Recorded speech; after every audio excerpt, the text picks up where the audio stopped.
We asked you guys before the break. We're talking about UT and Oklahoma and Texas going forward. We asked you how many losses do you see on the rest of Texas schedules. Kind of varying accounts. Talking about Texas, we got if my aunt had a package, she would be my uncle. Yeah, they choked, like Rod says about prevent defenses. They did.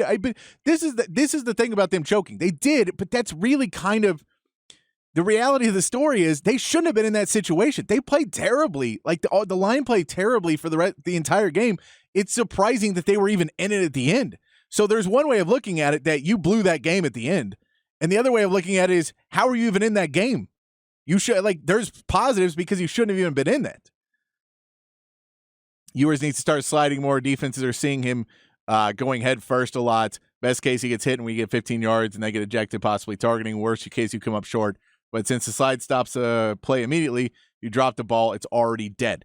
I agree. It's a weird thing that quarterbacks, you can't just teach them to slide. It takes a year pretty much to get any quarterback to really get into it. You have to kind of do it in the offseason. I don't think they expected Quinn to run as much as he is running.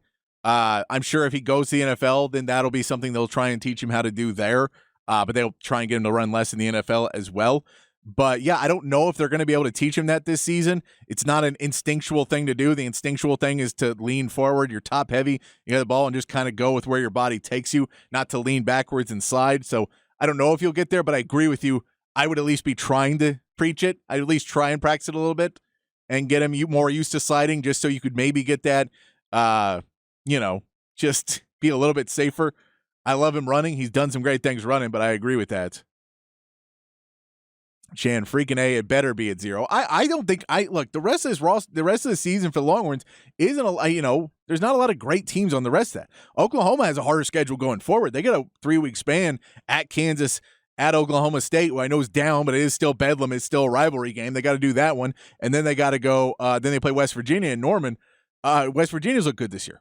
I mean, they've won. I'll say they've won. I haven't watched a ton of West Virginia, but they have been winning.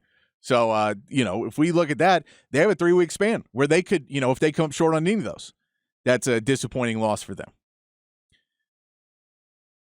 At the one lineup under, they have Sweat, push, whoever, and at the one, no, I get that you could have done the push-tush, or the tush-push, with Sweat behind instead of trying to push away. I don't think it really would have worked as well, and I know they're in college. They're kind of more leery of that. They've had issues with that. We know it's worked before, and people can do it. But I think if you put kind of Murphy in front and Tavondre Sweat in back and tried to push, then, I don't know if they're going to allow that, but they may. They may. Coach Schlitzky? Think I'm saying that right? Better be 0. I like that one. We beat ourselves once, and then we get beat once. Carey from Georgetown. You think they get 2 more losses on this schedule? 2 more losses, Carey from Georgetown. Tell me who you think they're from. I want to know who you think they're from. If you think there's 2 more losses. All right, so 6 sacks and 2 interceptions, and Young now. Is that Heisman? Again, I don't care if Quinn Ewers wins the Heisman. I don't know why every discussion about Quinn Ewers has to start and end at the Heisman. Every discussion we have, if I say Quinn Ewers is looking good, my goal on this is for him to be a Big 12 caliber quarterback. And he is a Big 12 champion caliber quarterback, a national champion caliber quarterback. He is that. I don't need him to be the greatest quarterback. I know that's what Sark wants. I know that's what Ewers wants.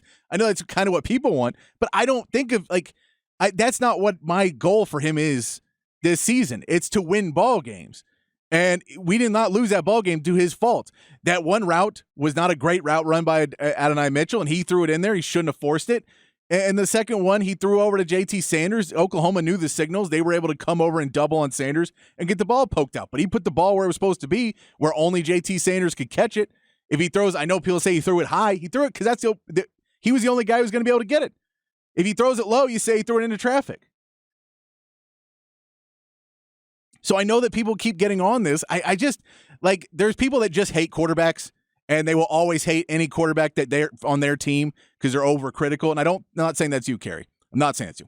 But I'm saying there's people that will do this, and whatever pass they make, unless they're throwing to a wide open guy, which they can't decide that. There's, if they're only throwing to wide open guys, then they might as well tuck the ball and run it 90% of plays. You got to be able to fit those in. He put the ball where it needed to be. Quinn had a very good game. He had a terrible start and a great game after that. And then the play calling wasn't great. And Sark has a hard time trying to pick runs and passes and being able to hide that from the defense. Oklahoma knew too many times whether it was a run or a pass, and it got too predictable at points. You have to keep – it's not about running a crazy play every time that has – the blocking scheme is crazy. It's about play calling and breaking tendency so that the defense can't line up and say, well, we're going to stop Jonathan Brooks on first, and then on second down when he throws a ball, we'll drop back into coverage and we'll blitz him, and then on third down we'll get back to Jonathan Brooks. You just can't do that. Coach Rodney from Rosebud Lot. I don't see Texas losing another game. I do feel like Oklahoma may struggle in a few games. I hope they both win out and we get a shot at the Big 12 title. I do believe Oklahoma trained for this Texas game the way Texas trained for the Alabama game, so I hope this wasn't their one and done.